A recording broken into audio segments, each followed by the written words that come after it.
This is my friend Amelia, and this is her 1978 Volkswagen Bus called Oliver. This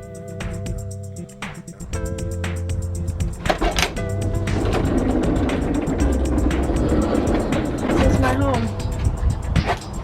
I didn't realize I was going to have guests. I didn't clean up first. Okay. Living room. Kitchen.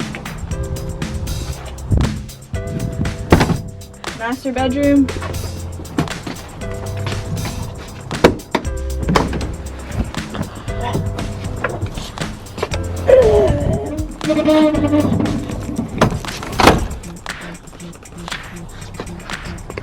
Storage.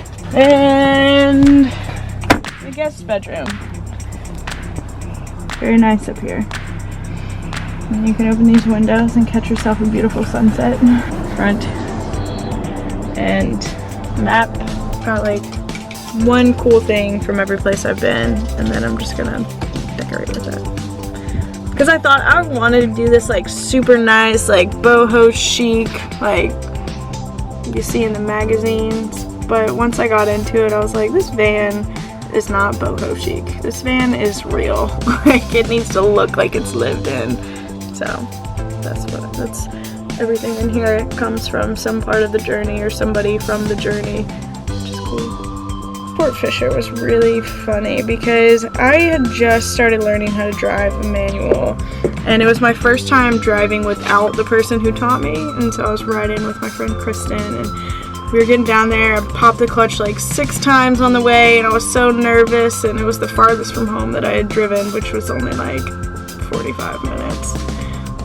But we get down there, and I couldn't, we put it in a parking spot, had a good time, took our pictures, whatever, and then I couldn't figure out how to put it in reverse, because these things, you gotta like push them down a certain weird way, and I didn't know that at the time.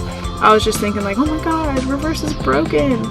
So we had to combine forces and push the van backwards, because we were there for like 30 minutes in the parking lot trying to figure out how to put it in reverse, and we were like, just gave up. We just shoved it backwards, and then we were on our way.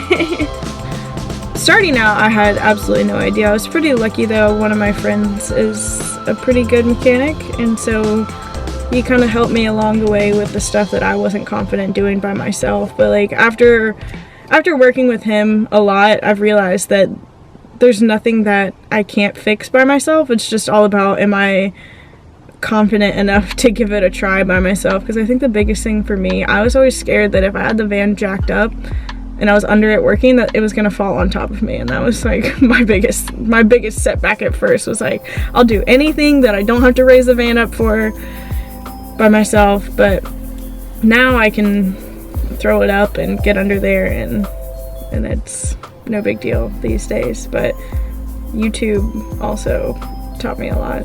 How to this and how to that on YouTube. I mean, that's all you really need. These vans aren't hard to work on. It's just like, are you willing to try? Assume that we're dirty hippies. I actually got, usually people are really friendly when they see me driving around in this, but like some dude literally yelled, it was like, get out of town, hippie, and I was like, I live here. So that was kind of rude, but like for the most part, I've met a lot of cool people, and nobody really, I guess, has too much of a bad rap about it, as long as you look like you're a decent human. I think people will be a little bit nicer to you, but if you look like you're a wook, then they're gonna treat you like a wook. It has taught me patience on patience on patience on patience. It's taught me that it does not matter how hard you work at something, sometimes it does not go the way that you expect, and a lot of DIY. You gotta know what you're doing to have one of these. I mean, you can learn along the way, but I promise if you have an idea before you get into it, it's gonna be way easier, because I was clueless, and it's been a huge learning curve. Like, every day is something new. I'm not really sure what got the bug in me. It was just, I think one day I just woke up and thought it was gonna be a good idea. I mean, it's cool for surf trips, you know. I don't know, it's a hippie van. Everybody wants a hippie van. I just decided to actually get it. Okay, well, that's my house. I decorated it. I got that in Italy. Found all of this artwork at a music festival. I made that lamp, which was pretty cool. I like it. I think it's pretty. And I got the tapestry for my birthday. Closet. Storage in there. Refrigerator. Kind of. Storage. Kitchen items. Repair items. South Africa items! And my brother painted these and I put them in here. Always good to have small things, so these are my cups. They pop out. No way. Yeah, and they pop back in, so they store really tiny. It's all about tiny living nowadays. I have a can of beans for emergency situations, however, I have not yet acquired a can opener. Favorite piece of artwork? That's really hard because a lot of them have like a lot of sentimental value. Oh gosh, I don't know. Like I like this one with it might be kind of hard to see. Just because I like to daydream about the world looking like that. I don't know. And then there's one in the back that you definitely can't see, but I found that one at a music festival with one of my friends, and it was just like a really cool bonding moment over that piece of art, so I definitely had to put it in here.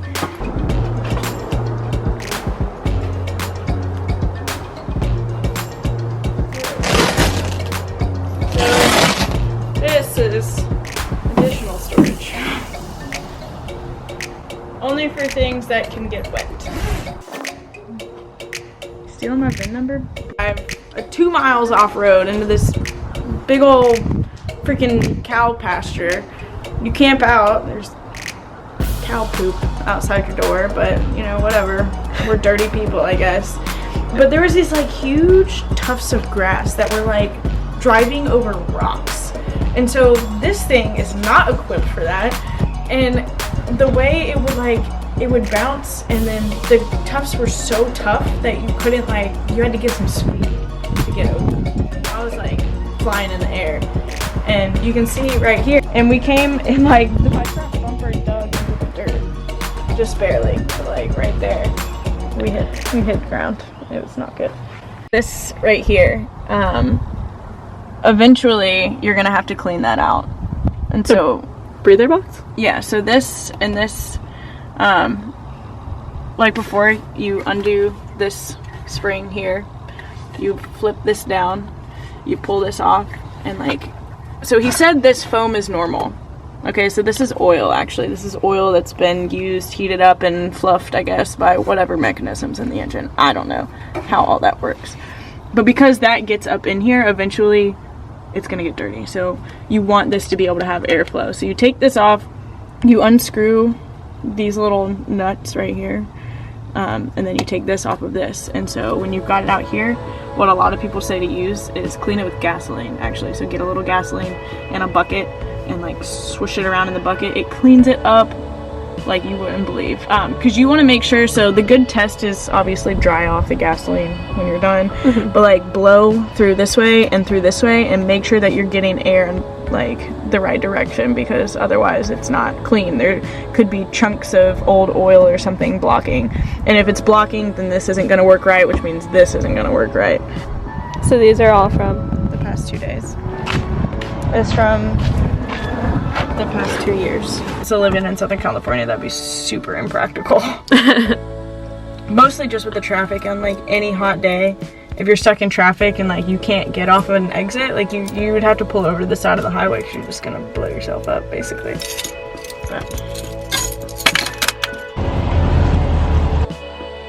Which is, this spring is what returns the gas pedal to its original position. So when you let off, the spring pushes it back into place.